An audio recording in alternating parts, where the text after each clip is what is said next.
Hey friends, I'm back with a quick tip. Let's take a look at it.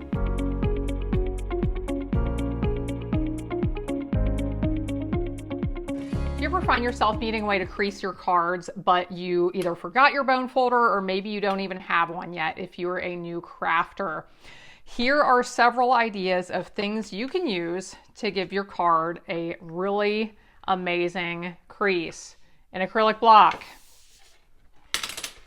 a stamp pad, a bottle of glue. You can use all kinds of things. I've used the round part on the scissors before. This pair right here will leave little marks, so not this one, but all kinds of things you can use to give your card a great crease. One more tip. Let's say you fold up a whole bunch and you just squeeze it and run your finger right along there. They lay almost perfectly flat just by doing that. Or you can stack up quite a few like this. Use one of those other tools and they're going to lay perfectly flat.